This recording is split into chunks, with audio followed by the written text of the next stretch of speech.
Bonjour à tous les amis, on se retrouve pour le quintet dominical. Exceptionnellement, le jeudi matin, j'ai le quintet de dimanche parce que comme j'ai expliqué sur la vidéo de samedi, c'est le même handicap mais qui a été découpé.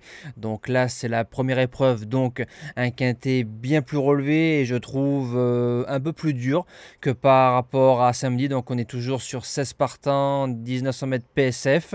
Donc on va retrouver les mêmes résultats que la vidéo de samedi. Donc quand ils sont exceptionnellement bons, ça fait plaisir de les revoir.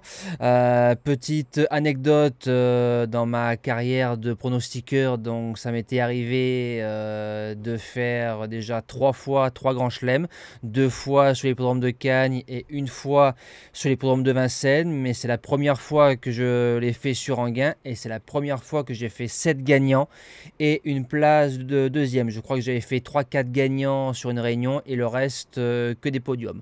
Donc j'ai envie de vous dire que prochain objectif serait peut-être de trouver tous les gagnants d'une même réunion. Voilà, et en tout cas je suis très heureux d'avoir réussi cette performance-là pour les personnes qui sont nombreuses et qui me font confiance chaque jour, que ce soit sur YouTube ou sur les autres réseaux sociaux. Donc on est parti pour la base gagnante du quintet de dimanche. Je pars du numéro 3 intégrant. Il a 2 victoires en 3 sorties sur le parcours.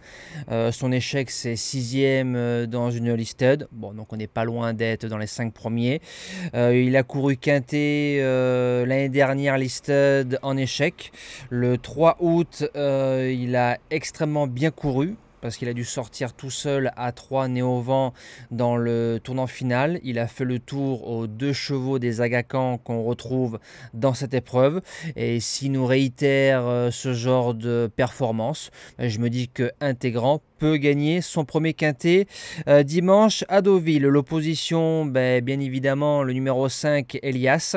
Il a couru 6 courses, 4 victoires, 2 fois deuxième, 3 sur 3 sur le sable. Deuxième sur ce parcours-là, battu par mon gagnant.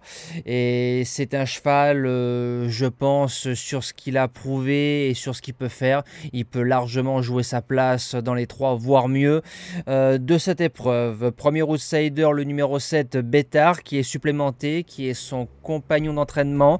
Il a 3 sur 3 sur la surface. C'est le 3e larron du prix Logis. Le 4 juin, il fait 8e d'un quintet plus, n'ayant pas eu une ligne droite assez fluide. Par contre, il y a l'accord de 15. Donc, c'est ce qui m'a fait pencher les 2 chevaux. Donc, j'ai préféré mettre Elias en deuxième base et Bétard en premier outsider. Deuxième outsider, le numéro 11, Monsieur Xo, 3 sur 3 sur le parcours, 3e, 5e, 3e. Il adore l'hippodrome de Deauville. Il a 2 courses dans les pattes. En général, il s'adapte à pratiquement tous les terrains. Et je me dis que ça peut être lui la surprise du quintet. Pour les chances, on commence avec le numéro 1, Charles Esquin. C'est le top weight. Il est régulier. Lui, par contre, il fait tous les terrains. Au mois de mars, en faisant une rentrée de 3 mois, il battait Ancien Rome et Intégrant. Donc ça c'est magnifique. Par contre il est en 45 de valeur, 3 sur 3 sur le parcours, il y a du poids mais il y a de la classe. En 6e position, le numéro 12, Caramelito.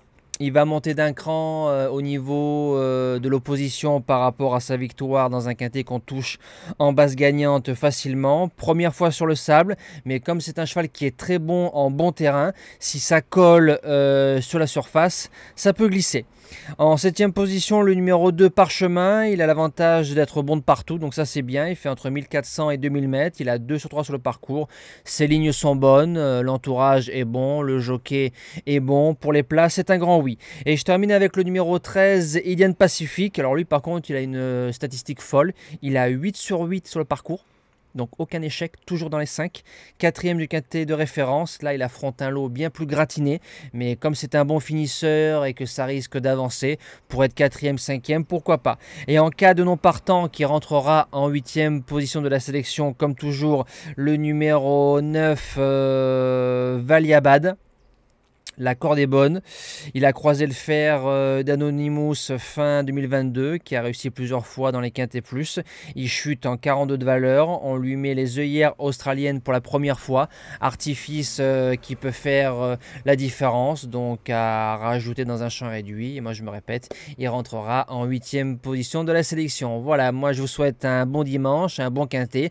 On se retrouvera bien évidemment pour la prochaine vidéo, donc le quintet de lundi sur l'hippodrome de Clairefontaine. On retrouvera les steeplechasers. Passez encore un bon dimanche, un bel été et bonnes vacances pour ceux qui y sont encore.